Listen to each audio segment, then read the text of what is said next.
사도행전 28장 1절에서 15절까지 말씀입니다. 우리 함께 공독할까요? 1절에서 15절까지 말씀 시작. 우리가 구조된 후에 안즉 그 섬은 멜리데라 하더라. 비가 오고 날이 참에 원주민들이 우리에게 특별한 동정을 하여 불을 피워 우리를 다 영접하더라. 바울이 나무 한 묶음을 거두어 불에 넣으니 뜨거움으로 말미암아 독사가 나와 그 손을 물고 있는지라. 원주민들이 이 짐승이 그 손에 매달려 있음을 보고 서로 말하되 진실로 이 사람은 살인한 자로다. 바다에서는 구조를 받았으나 공의가 그를 살지 못하게 함이로다 하더니 바울이 그 짐승을 불에 떨어 버림에 조금도 상함이 없더라. 그들은 그가 붙든지 혹은 갑자기 쓰러져 죽을 줄로 기다렸다가 오래 기다려도 그에게 아무 이상이 없음을 보고 돌이켜 생각하여 말하되 그를 신이라 하더라. 이 섬에서 가장 높은 사람 보블리오라 하는 이가 그 근처에 토지가 있는지라. 그가 우리를 영접하여 사흘이나 친절하게 머물게 하더니 보블리오의 부친이 열병과 이질에 걸려 누워있거늘 바울이 들어가서 기도하고 그에게 안수하여 낫게 하매 이러므로 섬 가운데 다른 병든 사람들이 와서 고침을 받고 후한 예로 우리를 대접하고 떠날 때에 우리 쓸 것을 배에 실었더라.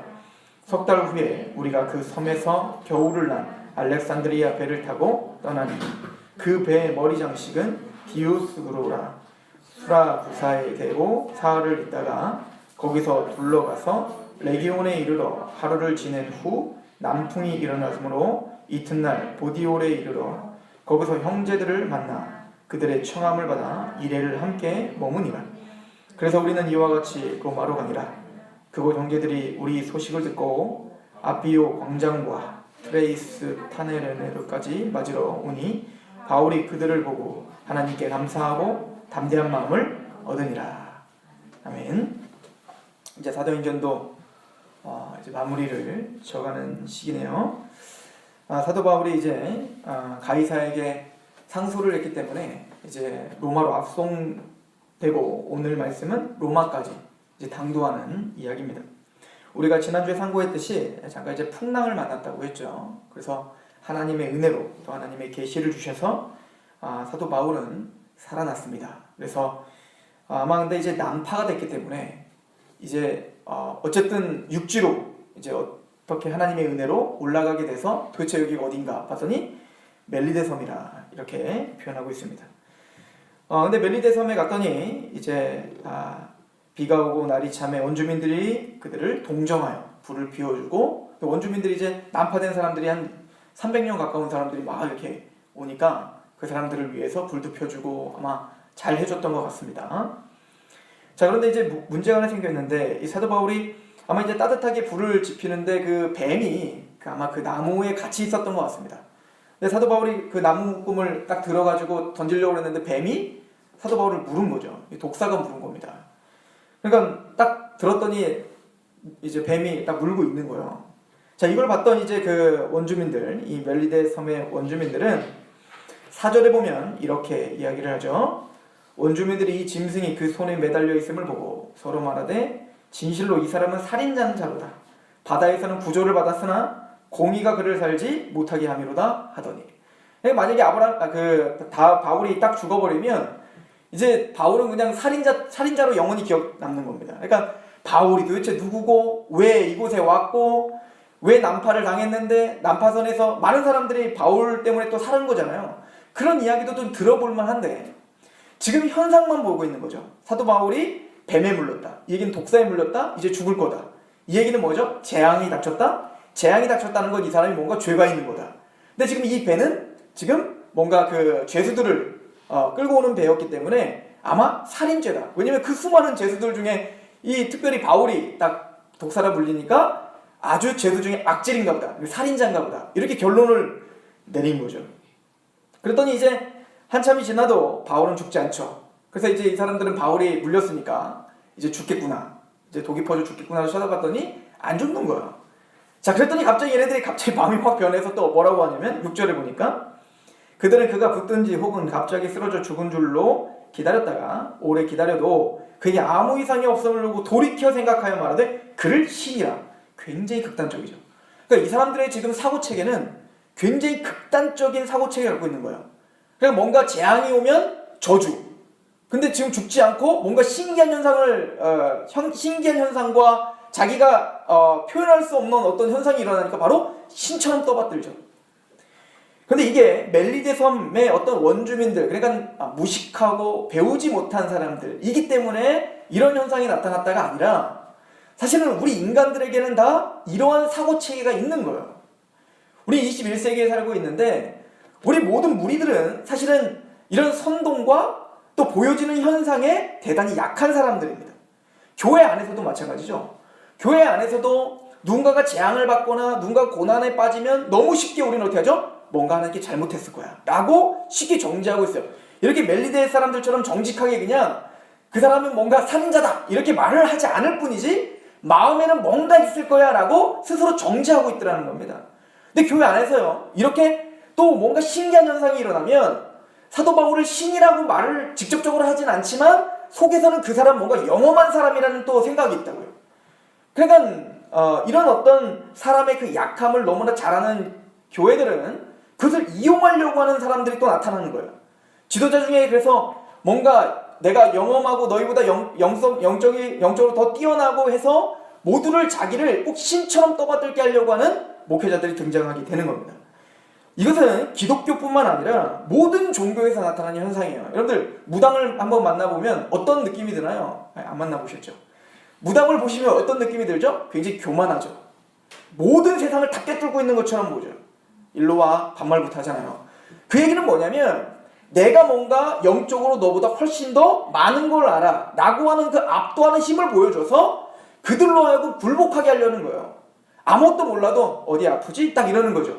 자, 그러니까 모든 사람들 안에는 그렇게 선동을 당하고 또 뭔가 보여지는 것에 굉장히 약한 겁니다.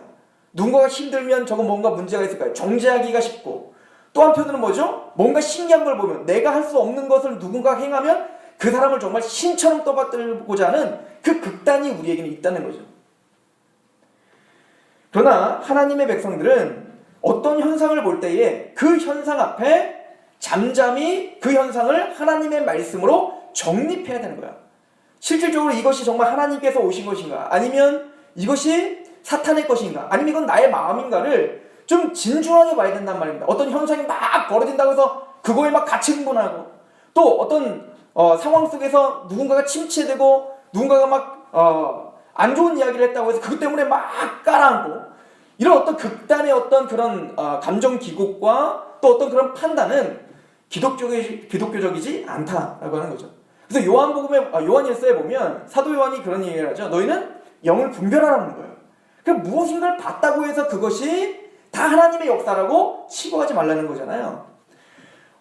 예수님께서도 마지막 때로 가면 표적과 기사로 할 수만 있으면 택하신 자들도 미혹한다라고 이야기를 하죠.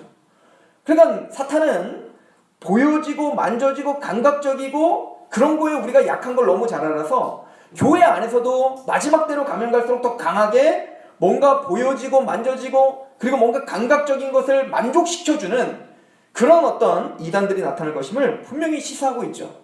계시록 13장에도 보면 용과 두 짐승, 그 사탄이 그 인간을 미혹하고 유혹할 때, 또 교회를 타락시키려고 할 때 가장 먼저 쓰는 것이 뭐라고 했어요? 하늘로부터 불이 떨어지게 하는 현상, 그 하늘로부터 불이 떨어지는 그 표적을 보여 그들도 뭡니까? 그 짐승에게 절을 하게 한다라고 하는 것입니다. 그런데 우리는 너무나 쉽게 보여지는 것으로 정죄하기 쉽고, 또 보여지는 것으로 그 사람을 신적인 존재로 여기기 쉬운 시대에 우리는 살고 있어요. 이것은 오늘날만 그런 것이 아니라 사도 바울 때에도 마찬가지임을 우리에게 보여주고 있죠. 이런 현상이 사실은 사도 바울이 가는 곳에 처음 있었던 일은 아닙니다. 사도행전 14장에 가면 루스드라에 이제 사도 바울이 간 적이 있어요. 거기서 사도 바울이 지금 표적을 보여줍니다. 그러니까 병든 자를 고치고 이제 그런 표적들이 일어나죠. 그때 그 루스드라에 있는 많은 무리들이 막 방언으로 소리를 지르며 이런 이야기를 합니다. 사도행전 14장 10절에 보면 큰 소리로 이르되 내 발로 바로 일어서라 하니 그 사람이 일어나 걷는지라. 그러니까 사도 바울이 일어나라 그랬더니 정말로 병이 딱 고쳐진 거죠. 그랬더니 11절에 무리가 바울이 한 일을 보고 루가오니아 방언으로 소리를 질러 이르되 신들이 사람의 형상으로 우리 가운데 내려오셨다. 그래서 그 신기한 현상을 보면서 뭐라고요? 신이다. 신이 드디어 하나님이 우리에게 내려오셨다라고 막 흥분을 합니다. 그래서 제우스 신당에 제우스다 바나바는 제우스라고 하고 바울은 헤르메스라고 하고 그렇게 막 이름도 붙여가면서 그 신적 존재로 추앙을 합니다. 근데 재밌는 건 유대인들이 이제 사도 바울을 항상 따라다녔잖아요. 그래서 사도 바울은 잘못된 복음을 전하고 있고 막 이간질했지 않습니까? 자기 눈앞에서 사도 바울이 그런 기적을 보여서 신처럼 떠발라들었던 그 무리들이 몇 절 안 내려가서 그 유대인들 와서 그들을 충동하였더라 라고 표현하고 있어요. 이 얘기는 뭐죠? 사도 바울에 대한 악평을 막 한 거죠. 사실은 그는 사도가 아니고 그는 잘못된 사람이고 하나님 사람도 아니고 이렇게 악평을 했을 겁니다. 그때 어떻게 하냐면 바로 충동질을 돌로다가 사도 바울을 칩니다. 그러니까 얼마나 극단적으로 가고 있냔 말이에요. 그냥 이 사도 바울이 도대체 누구지? 전하는 메시지가 뭐지? 여기에 관심이 있는 게 아니에요. 그냥 그 현상에 관심이 있는 것입니다. 이때나 오늘이나 기독교를 그런 잡다한 이단 종교로 만드는 무리들이 있게 마련인 거예요. 그러나 성경은 계속 말을 합니다. 깨어있으라 라고 합니다. 생각하라 라고 하죠. 너희는 히브리서에 보면 너희는 지각을 사용하여 연단을 받아 하나님의 뜻을 분별하라 이렇게 표현합니다. 하나님의 뜻을 분별하는 것은 어떤 현상을 통해서 순간적으로 우리가 알 수 있는 건 아니에요.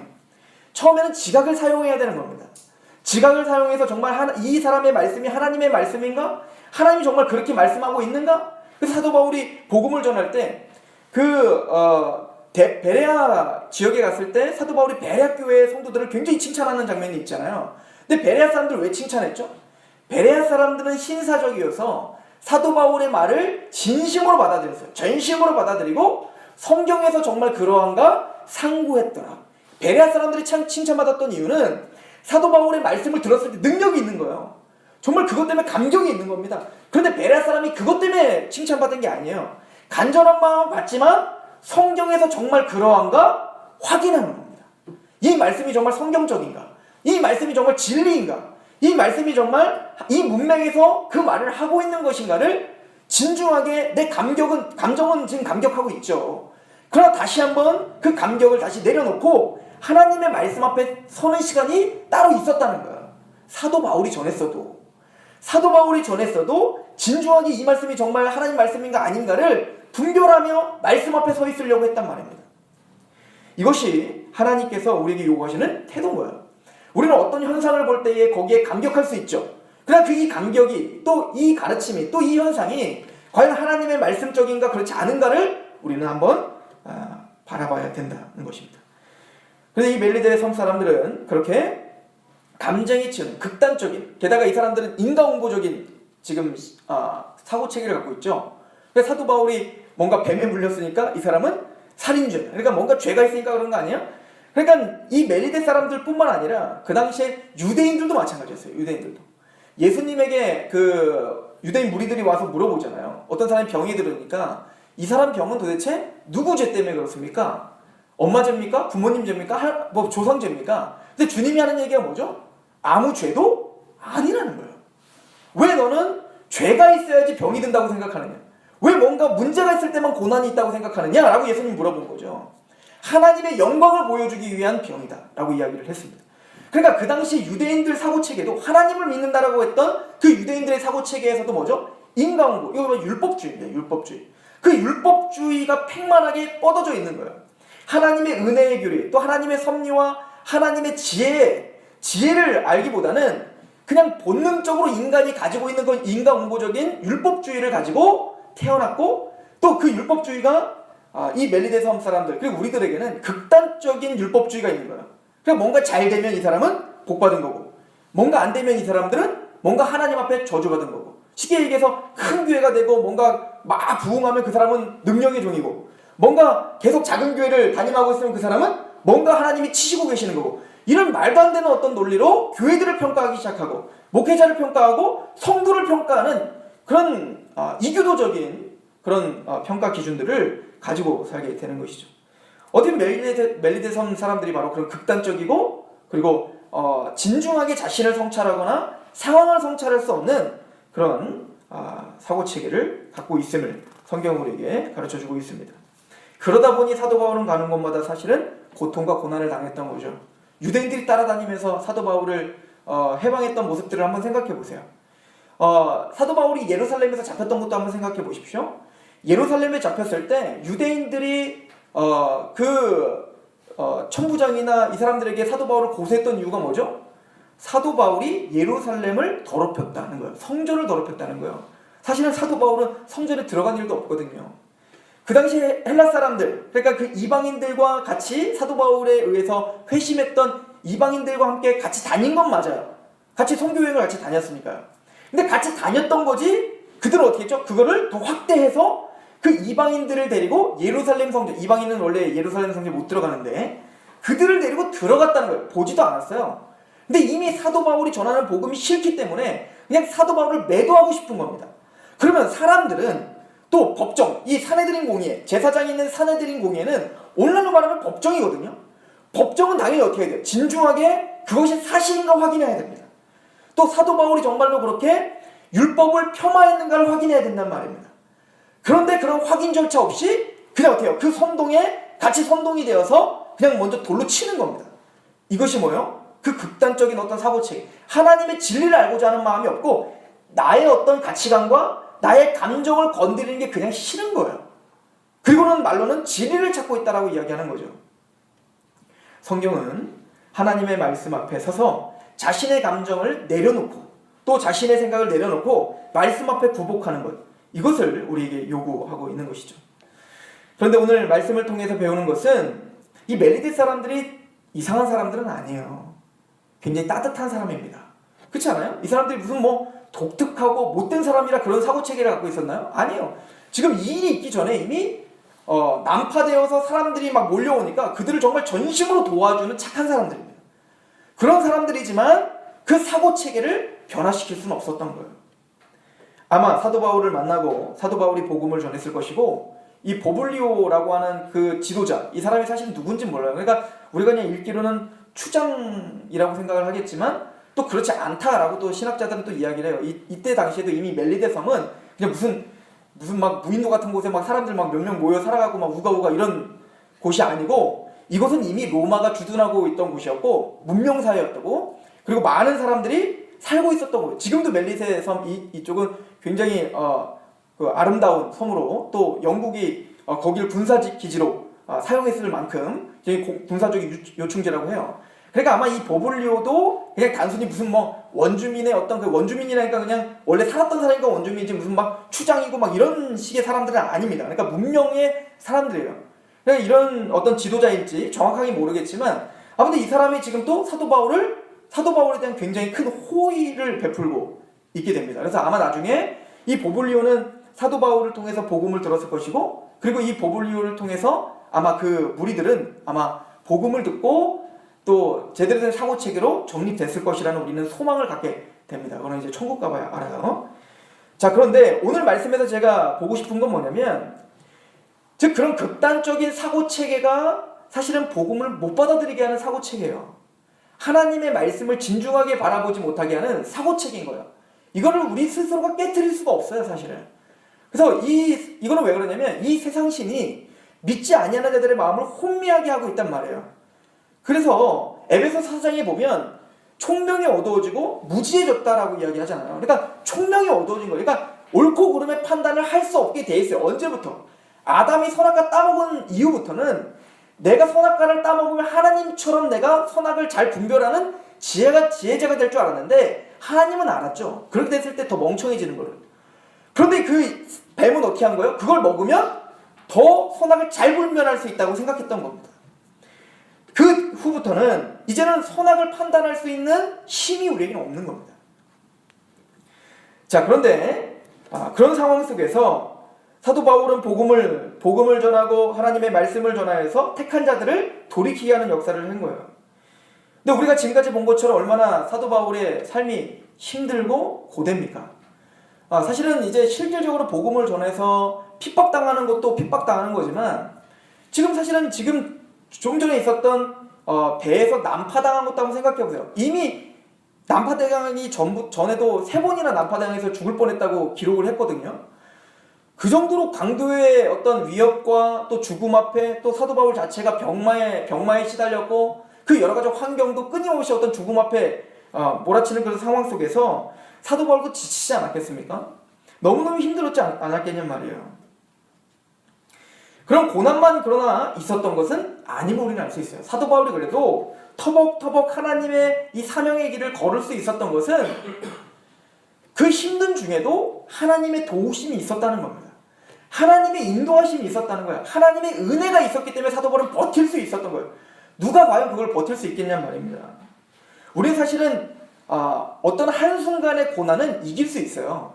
우리는 이길 수 있다고. 우리 힘으로 이길 수 있다고요. 예를 들어서 어느 정도 기간이 있어요. 어느 정도 기간 동안에 힘들다면 이게 끝날 거라는 어떤 기대와 소망 때문에 우리가 이길 수 있는 힘이 있다고. 그러니까 군대 가는 거예요. 군대 가서도 제대할 날이 있으니까 우리는 버티는 거 아니에요? 그런데 이 사도 바울의 삶은 끝이 안 보이는 겁니다. 이게 힘든 거예요. 그런데 그런 끝이 안 보이는 고난의 터널을 걸으면서도 사도 바울이 그 고난의 길, 그 복음을 전하는 길을 걸을 수 있었던 것은 순간순간 느껴지는 하나님의 은혜가 있었기 때문에 가능했던 거죠. 그럼 하나님이 사도 바울을 어떤 방법으로 인도하셨는가? 저는 사람이라고 믿습니다.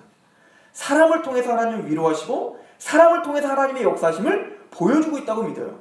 한번 이 며칠 전까지는 사도행전을 지금 이곳에 오기 전까지만도 한번 봅시다. 수많은 사람을 만났지만 그 전까지 올 때도 사실은 예루살렘에 붙잡혔을 때 천부장이 사도 바울을 물론 복음을 받아들이는 건 아니지만 천부장이 사도 바울을 도우려고 했어요. 또한 우리가 잘 아는 것처럼 거기 있는 총독들, 로마 총독들, 베스도랄지 벨릭스랄지 벨릭스는 그래도 사도 바울에 대한 호의가 있어서 가서 복음까지 듣지 않습니까? 또 아그리빠 왕도 물론 사도 바울을 좋아했던 건 아니지만 사도 바울에 대한 어느 정도의 호의, 이 사람은 죄가 없다라고 정직하게 볼 수 있는 눈이 있는 사람들이 계속 옆에 있었다고요. 나중에는 유대인들, 그 극단적으로 생각하는 그 사고방식 가운데 있는 사람들이 사도 바울을 쳐주려고 할 때 하나님을 믿지 않았던 베스도, 벨릭스 이런 사람들이 사도 바울을 군사를 대동해서 보호해준단 말입니다. 그러니까 하나님은 사도 바울이 어디를 가든 꼭 사람을 만나, 그 사람이 믿는 사람이든 믿지 않는 사람이든 하나님은 사람들을 통해서 사도 바울을 필요를 채워주고 있더라는 거죠. 그리고 그 배에서도요. 배에서도 그 천부장이 사도 바울을 굉장히 좋아했죠. 그래서 나중에 이 풍랑이고 나중에 이제 죄수들이 다 도망갈 것 같으니까 다 죽이자라고 할 때 그 천부장 율리오가 어떻게 합니까? 사도 바울을 의도적으로 보호해 주잖아요. 그 율리오 없었으면 사도 바울 죽는 거 아닙니까? 그런데 하나님은 율리오라고 하는 사람을 또 사도 바울 옆에 붙여주는 겁니다. 그뿐입니까? 지금 와서도 뭡니까? 보블리오라고 하는 그 멜리데 섬의 가장 높은 사람이 사도 바울에게 그냥 알 수 없는 호감이 있는 거예요. 그래서 사도 바울, 우리를 그의 집에 초청했다는 것입니다. 그러니까 몇 날 며칠을 뭐요? 그 집에 초청해서 그렇게 보호를 해줬다라고 하는 것이죠. 이것이 하나님이 역사하시는 방법이에요. 구원받은 하나님의 백성들이 복음을 전할 때 사실은 우리의 욕심을 채워주지는 않습니다. 그래서 우리는 사실은 힘들 때가 많아요. 우리의 욕심이 채워지지 않기 때문에 그렇습니다. 세상 사람들은 욕심을 채우려고 발버둥 치면 욕심이 채워지는 것 같은데 우리는 우리의 욕심이 채워지지 않았기 때문에 사실 그것 때문에 힘들 때가 많아요. 생각해보시면 저보다 여러분들이 더 어려운 시대를 사셨잖아요. 핸드폰도 없었고 차도 없었고 아무것도 없었지만 그냥 힘들어도 행복했던 시절이 있었대요. 저희 어머니가. 근데 그때는 왜 덜 힘들었죠? 같이 힘드니까 덜 힘들었던 거 아니에요? 옆집도 힘들고 나도 힘들어요. 옆집도 핸드폰 없고 나도 없고 옆집도 차 없고 나도 없단 말이에요. 그러니까 힘든지를 몰라요. 근데 오늘날 힘든 건 뭐죠? 그때로 비하면 너무너무 잘 사는 거예요. 제가 어렸을 때 꿈이 있었다니까요. 저는 사실 꿈을 다 이뤘어요. 제가 초등학교 때 꿈이 뭐였냐면 첫 번째 침대에서 자고 싶다. 두 번째 안경 쓰고 싶다. 안경 쓴 사람은 제가 부자라고 생각했었거든요. 안경을 굉장히 비싸다고 생각했어요. 저는 제일 이해가 안 갔던 게 김구 선생님이 굉장히 가난하게 했는데 안경을 썼다. 그게 저는 이해가 가지 않았죠. 또 세 번째는 뭐냐면 그 식탁 있는 집이 부자라고 생각했어요. 식탁이 좀 있었으면 좋겠다. 그래서 침대에서 자고 식탁에서 잔다. 그래서 제가 또 어릴 때 생각 플란다스에게 혹시 아세요? 플란다스에게 보면 그 주인공 굉장히 찢어지게 가난하잖아요. 근데 식탁과 침대가 있는 거예요. 그 때문에 제가 또 이해가 가지 않는 거죠. 그러니까 그 어렸을 때 생각해보면 침대 있고 차가 또 없으니까 차 있는 집에서 나는 좀 살고 싶다. 이게 제 꿈이었는데 지금 다 이뤘죠. 저희 집 침대 있죠? 식탁 있죠? 차 있죠? 안경 썼죠? 모든 거를 다 갖고 있지만 왜 우리는 불행하죠? 남들은 그보다 훨씬 더 좋은 걸 갖고 있기 때문에 우린 불행한 거거든요. 그죠? 그런데 그런 어떤 그 힘든 고난 속에서도 버텨낼 수 있는 이유는 뭐냐면 하나님의 말씀, 즉 이런 고통 속에서 사실은 하나님은 사람들을 통해서 필요들을 채워주고 계세요. 우리 욕심을 채워주진 않아요. 지금 돌아보면 하나님이 우리의 필요들은 다 채워주고 계시더라는 거죠. 사도 바울의 삶은 사도 바울을 보면서 필요가 무엇인지 우리는 볼 수 있죠. 욕심이 무엇인지 보면 우리가 이 정도는 돼야 되는 것도 사실 욕심일 수가 있다는 것을 사도 바울의 삶을 통해서 우리가 탈탈 털어보면 사실 우리가 욕심이 더 많을 수도 있는 거예요. 근데 사도 바울의 삶을 보면 그런 삶을 살지만 고난 가운데 살지만 하나님은 사도 바울에게 필요한 사람들을 다 붙여주고 계세요. 복음을 전하는 데 있어서는 전혀 걸림이 없도록 하나님은 사도 바울을 보호해주고 계심을 보고 있어요. 그리고 오늘 로마에 딱 갔습니다. 여러분 생각해보세요. 풍랑을 받쳤죠. 아무리 사도 바울이지만 하나님의 계시를 듣고 그랬지만 사도 바울도 우리와 똑같은 성정을 갖고 계실 거 아닙니까? 사도 바울이 얼마나 지쳤겠어요. 근데 불신자들 앞에서 그래도 하나님을 믿는 사람이니까 계시를 받고 얼마나 당당하게 얘기했어요. 그러니까 그 힘든 내색하지 않았던 거 아니겠습니까? 그런 상황에서 믿음의 사람을 로마에서 딱 만난 거예요. 사도 바울이 로마에 도착했다는 걸 듣고 오늘 봤더니 어때요? 그 소리를 듣고 많은 믿음의 형제들이 사도 바울 보러 딱 도착하니까 사도 바울이 뭐라고 표현하고 있습니까? 하나님께 감사하며 마음에 담대함을 얻었더라. 그때까지 마음이 무너졌던 거죠. 마음이 때로는 갈팡질팡할 수도 있었겠죠. 근데 그 믿음의 사람들을 보니까 그냥 눈물이 나는 거예요. 그냥 이런 고난의 길을 걷고 그러다가 자신을 바라보고 자신의 말씀에 감격하고 있는 그 믿음의 사람들이 자신을 반기는 걸 보면서 마음에 위로가 찾아온 거죠. 그리고 하나님께 감사하더라. 예, 하나님, 그런 힘든 삶이 있었는데 그 힘든 삶 속에서 나는 나 혼자 싸우는 줄 알았는데 이런 믿음의 사람들이 내 눈에 보이지 않는 그곳에서 나를 위해서 기도하고 계셨네요. 하나님, 이 믿음의 사람들이 내가 언제 나올까? 지금까지 기다리고 있었네요. 그래서 그 사람 보니까 눈물이 나겠죠. 마음의 담대함을 얻더라는 거예요. 그래서 하나님 우리를 공동체로 불러주시는 겁니다. 그래서 우리를 홀로 고아처럼 내버려두는 것이 아니라 그래서 그때그때마다 하나님은 사람들을 통해서 우리의 필요를 채워주시고 우리의 만족이 다 채워지지 않아서 그게 우리는 갈등이지만 하나님은 뒤를 돌아보면 우리의 모든 필요들을 다 채워주고 계셨고 그리고 뒤를 돌아보면 그리고 모든 것이 맞춰지고 보면 나와 함께 싸우고 있었던 동역자를 반드시 주셨습니다. 우리를 위해서 기도하는 사람을 붙여주셨고 우리와 마음을 같이 말하지 않아도 그냥 눈빛만 봐도 그냥 눈물이 날 정도로 같이 마음이 위로가 되는 사람들이 있었다고요. 이렇게 전사처럼 살았던 사도 바울도 그 사람이 그리웠다고요. 로마서 1장에 보면 사실은 그 로마서 1장과 그래서 이거와 연결해서 보면 재미있죠. 사도 바울이 로마교회 고린도에 있을 때 로마서를 쓴 건데 그 로마서를 쓰면서 뭐라고 하냐면 1장에 보면 이렇게 써고 있어요. 내가 이제 로마로 가려고 한다. 가서 내가 너희에게 좋은 은사를 전해주려고 한다. 그럼 복음을 전한다는 얘기예요. 복음을 전해서 너희를 더욱더 굳세게 하기를 원한다. 나는 복음을 너희에게 가르쳐줘서 그 복음으로 너희를 더 굳세게 하고 너희의 믿음을 더 단단하게 하기를 원한다. 그런데 너희들뿐만 아니라 난 너희들을 만나 피차 아니함을 받기 원한다. 내가 가는 길에 로마에 있는 성도들 사실 얼굴도 모르는 성도예요. 근데 사도 바울과 동일한 복음을 갖고 있다는 그 하나만으로 로마에 있는 성도들이 너무 보고 싶은 겁니다. 자기가 가는 여정 가운데 이제 스페인까지 가야 되는데 그 스페인까지 간다는 생각하면 얼마나 힘들겠어요. 어떻게 갈까? 그런데 그곳까지 가는데 로마 사람들이 생각이 나는 겁니다. 너희들을 보고 너희들을 만나서 그 복음으로 내가 같이 교제하고 안위함을 받기를 원해. 그 편지를 받았던 사람들이 기다렸던 거예요. 그리고 드디어 그 사도 바울이 도착했을 때 그 편지에 같이 피차 안위함을 받기를 원했던 사람들이 뛰쳐와서 지금 사도 바울을 부둥켜 안고 있는 거죠. 그럴 때 사도 바울이 얼마나 큰 감격이 있었을까요? 얼마나 큰 위로가 있었을까요? 제가 여러분들이 그럼 페이스메이커가 돼야 되고 여러분들은 저의 페이스메이커, 서로가 그런 하나님의 신앙 가운데 한 복음 가운데 가는 그런 페이스메이커가 그래서 필요한 겁니다. 이것이 교회로 불러주신 목적인 거예요. 하나님은 그렇게 사람을 통해서 또 우리를 붙잡아 주시고 인도해 주셨고 또 사람을 통해서 위로합니다. 전 그래서 사람들을 오늘 만나는 사람들이 그게 불신자든 믿는 신자든 믿는 신자라면 더더욱이죠. 똑같은 복음을 갖고 있다면 더더욱 그래야 되는데 사람의 만남과 인연을 함부로 여기는 사람은 기독교인이 아닌 거예요. 지금 당장의 어떤 유익과 지금 당장의 쾌락을 위해서 영원히 함께 있을, 그것도 지금 같이 있을 사람이 아니라 영원히 함께 있을 그 하나님의 백성들을 그렇게 값어치 없는 거로 여기는 것만큼 바보가 없는 거예요. 사도 바울은 그렇게 살지 않았던 겁니다. 지나가는 곳마다 만나는 사람들을 귀하게 여긴 거예요. 사람에게 연연하는 얘기가 아닌 거예요. 그냥 그 사람을 하나님의 형상으로 인정해주고 그 사람을 존귀 여겨줘야 되는 거예요. 나중에는 그 사람이 우리의 위로가 될 것입니다. 나중에는 그 사람들이 우리의 사역에 동역자가 될 사람들이란 말입니다. 사도 바울은 사람을 상급이라고 여겼단 말입니다. 사도 바울이 편지를 쓰면서 뭐라고 하냐면 너희들이 나의 면류관이다 이렇게 표현했단 말이에요. 나중에 남는 건 사람인 거예요. 돈이 남는 것도 아니고 명예가 남는 것도 아니에요. 하나님 앞에 섰을 때 나에게 맡겨줬던 그 사람이 생각이 날 것입니다.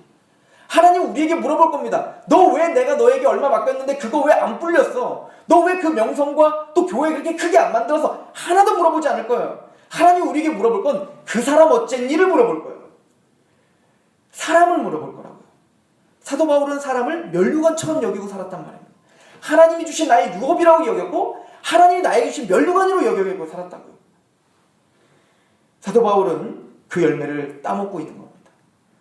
복음을 진중하게 전했고 하나님의 은혜 가운데 많은 사람들을 통해서, 다시 말하지만 믿는 사람이든 믿지 않는 사람이든 그 많은 사람들을 통해서 지금 힘있게 하나님의 말씀을 향해서 달려가고 있는 그 사도 바울을 도와주고 인도하시는 손길이 사람을 통해서 이루어지고 있다는 거예요. 오늘 우리와 함께 있는 동역자들, 또 오늘 오고 가는 많은 사람들, 그 사람들을 귀하게 여길 줄 알아야 됩니다. 이것이 하나님의 사람들의 특징입니다. 또 하나, 사도 바울을 하나님이 도와주신 그 은혜의 방편은 바로 약속입니다. 이건 뭐 우리가 몇 번 반복을 하고 강조를 해도 부족함이 없습니다. 사실 오늘 말씀해 보면 이 멜리데 섬에 가서 사실은 이 독사에 물렸잖아요. 그죠? 독사에 물리고 죽지 않았어요. 하나님의 약속이 신실하게 성취되고 있음을 보여주는 메시지입니다. 그리고 좀 이따가 이제 그 보블리오네 그 가장 높은 사람네 집에 갔더니 병든 식구가 있는 거죠.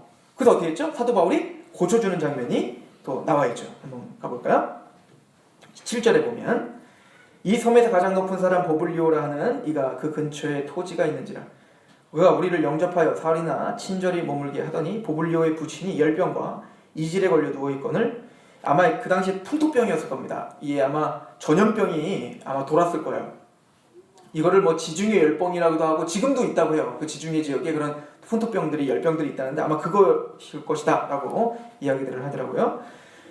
근데 8절에 보블리오의 부친이 열병과 이질에 걸려 누워있거늘 바울이 들어가서 기도하고 그에게 안수하여 낫게 하며 이러므로 섬 가운데 다른 병든 사람이 와서 고침을 받고 후한 예로 우리를 대접하고 떠날 때에 우리 쓸 것을 배에 실었더라. 그래서 이 사도 바울은 표적과 기사가 나타났죠.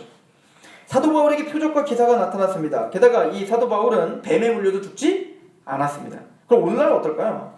요즘에 표적과 기사가 일어난다는 사람들, 물론 오늘날도 표적과 기사는 일어날 수 있습니다. 하나님 그러실 수 있는 분이에요.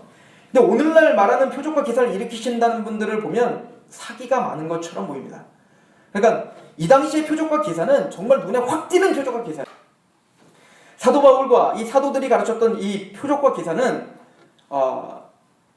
분명히 불신자들도 봤을 때 모두가 깜짝 놀랄 만한 표적과 기사입니다. 오늘날 표적과 기사를 베푼다는 그분들은 표적과 기사를 우리가 부인하는 게 아니에요. 그런데 그들의 행태가 하나님의 영광을 가리고 있기 때문에 문제가 되는 겁니다. 왜냐하면 그들은 불신자들 앞에서 표적과 기사를 보여주지 않습니다. 다 믿는 사람들에게 표적과 기사가 있었다라고만 이야기할 뿐이에요. 그럼 이렇게 말해요. 불신자들이 있으면, 믿음이 없으면 표적과 기사가 안 나타난대요. 잘 생각해 보세요. 예수님께서 표적과 기사를 일으켰을 때 한번 생각해 보십시오. 사도 바울이 표적과 기사를 일으켰을 때 생각해 보십시오. 믿는 사람들 막 부흥집회에서 일으켰나요? 아니요. 다 불신자들 앞에서 일으키는 겁니다. 하나님의 살아있는 능력과 하나님의 살아있는 그 역사를 실질적으로 보여줘서 이 사람이 사도다, 이 사람은 하나님의 보냄받은 자다 라고 하는 것을 말로 말하지 않고 하나님의 능력으로 설명하기 위한 표적과 기사였어요. 그래서 재밌는 건 이 표적과 기사를 베푸시는 분들이 사도 바울처럼 오늘날도 더 큰 일을 한다고 하는데 독사에 물리려고 하진 않으시죠. 왜 그럴까요? 왜 독사에 물리는 거는 안 되고 표적과 기사는 된다고 할까요? 뭔가 어폐가 있는 거 아니에요? 근데 예수님께서는 이미 지금 사도 바울이 독사에 물려도 죽지 않고 표적과 기사가 일어난다는 것은 사도성을 가르쳐주고 사도의 권위를 말해주기 위함임을 성경은 계속 이야기해주고 있습니다. 한번 마가복음 한번 볼까요? 마가복음 16장 16절부터 제가 읽어볼게요. 믿고 세례를 받은 사람들은 구원을 얻을 것이요 믿지 않는 사람들은 정죄를 받으리니 믿는 자들에게는 이런 표적이 따르리니 곧 그들이 내 이름으로 귀신을 쫓아내며 새 방언을 말하며 뱀을 집어올리며 무슨 독을 마실지라도 해를 받지 아니하며 병든 사람에게 손을 얹은 즉 나으리라. 그러니까 이거는 세트로 같이 예수님이 예언하신 겁니다. 독사에게 뱀을 맨손으로 집어올리고 독을 마셔도 죽지 않고 그리고 표적과 기사 즉 사람들의 병들이 나을 것이다. 그래서 정말로 베드로도 그렇고 사도들도 그렇고 오늘 사도 바울도 이 예언대로 이 약속대로 정말로 성취가 되고 있는 거예요. 독사에 물려도 죽지 않는 척. 그리고 정말 표적과 기사가 사도 바울을 통해서 나타나죠. 그래서 사도 바울이 고린도 교회가 사도 바울의 사도성을 의심하니까 사도 바울이 나는 사도다, 나는 사도가 맞다라고 공인해요. 그 말씀이 고린도후서 12장 12절이에요. 사도의 표가 된 것은 내가 사도인 증거는 내가 너희 가운데 모든 참음과 이렇게 고난당한 것, 이거는 김영희 목사님을 통해서 우리가 잘 들었죠? 이 고난을 당한 것, 그러니까 예수님을 믿음으로 내가 잘 먹고 잘 산 게 아니라 이렇게 십자가의 길을 따른 것, 이것이 사도성의 표다.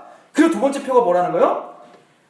표적과 기사와 능력을 행한 것. 이게 뭐예요? 다 나타나는 게 아니라 사도들에게 나타난 표인 거예요. 그래서 사도 바울은 뭐라는 거예요? 내가 표적과 기사를 나타낸 것이 바로 사도성이다. 사도된 표다라고 이야기를 했던 겁니다. 물론 오늘날도 저는 표적과 기사가 일어난다고 믿어요. 왜냐하면 정말 예수님을 알지 못하는 그런 곳에서는 지금도 선교사님들이 그런 보고가 들어와요. 이해가시죠? 그런 표적과 기사가 있지만 절대 그 표적과 기사는 그 표적과 기사를 일으키는 그 사람을 영웅으로 만들거나 그 사람을 추앙하게 하기 위함이 아닌 거예요. 또한 믿는 사람들끼리 조금 더 우리의 어떤 신앙적인 욕심을 채우게 하기 위해서 하나님이 어떤 해프닝을 벌여주는 게 아니란 말입니다. 분명히 거기서 하나님의 영광이 드러나야 되고 복음이 드러나야 되며 그런 하나님의 영화로움이 드러나야 되는 역사가 일어나야 되는 것입니다. 오늘 이 말씀을 통해서 우리가 배우는 것은 하나님이 예수님께서 사도들에게 약속하신 약속을 성실히 지키고 계심을 사도 바울은 느끼고 있는 겁니다. 내가 정말 사도로서 복음의 십자가의 길을 걷지만 그런 표적과 기사가 나타나고 뱀에게 물려도 내가 죽지 않는구나 할 때 사도 바울은 뭐가 생각났을까요? 예수님이 약속하신 이 약속이 생각나지 않았겠어요? 그 약속이 정말 나에게 이루어지고 있구나를 바라보며 하나님이 나와 함께 동행하고 있네를 고백하며 갈 수 있는 힘이 있었단 말인 거예요. 사람들을 통해서 위로를 받지만 사실은 더 궁극적으로는 하나님의 약속이 하나도 빠짐없이 나에게 지금 이루어지고 있다. 그 믿음, 그 확신이 십자가의 길을 걷게 하는 능력이었음을 우리는 오늘 사도 바울의 삶을 통해서 배우게 되는 것입니다. 하나님은 우리와 함께 하시겠다 했어요. 마태복음 28장 18절에 예수께서 나와 말씀하여 이르시되 하늘과 땅의 모든 권세를 내게 주셨으니 그러므로 너희는 가서 모든 민족을 제자로 삼아 아버지와 아들과 성령의 이름으로 세례를 베풀고 내가 너희에게 분부한 모든 것을 가르쳐 지키게 하라. 볼지어다 내가 세상 끝날까지 너희와 항상 함께 있으리라 하시니라. 근데 우리가 중요한 것은 하나님과 함께 항상 함께 있는 것을 알고 느낄 수 있는 사람은 누구냐면 가라예요. 먼저 가라. 그렇죠?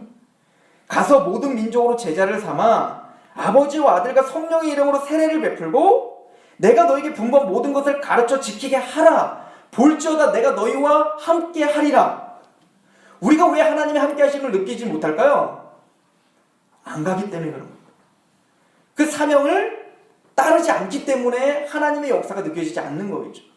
저희 아내가 저에게 한 얘기가 몇 가지가 있는데 그 중에 기억에 남는 게 있어요. 저랑 결혼하고 서산에 오고 그런 과정 제가 사람들을 만나고 이런 걸 통해서 우리 아내가 그 얘기를 해요.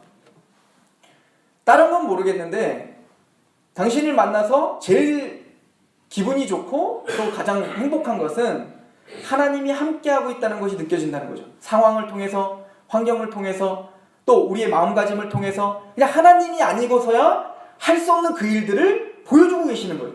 저는 그것은 저희만의 문제는 아니라고 생각합니다. 복음대로 살아가고 있는 사람들이 뒤를 돌아보면 그 고백을 할 수밖에 없게끔 하나님 만들어주고 계신다고 믿어요. 여러분들에게도 그런 고백이 있다고 믿습니다. 하나님 앞에 곰곰이 강감에 서서 자신을 돌아봤을 때 하나님이 아니고서야 이런 일이 일어날 수 없겠지, 하나님이 아니고서야 이렇게 우리를 인도하실 수밖에 없겠지 라고 하는 그 고백을 반드시 하게 될 것입니다.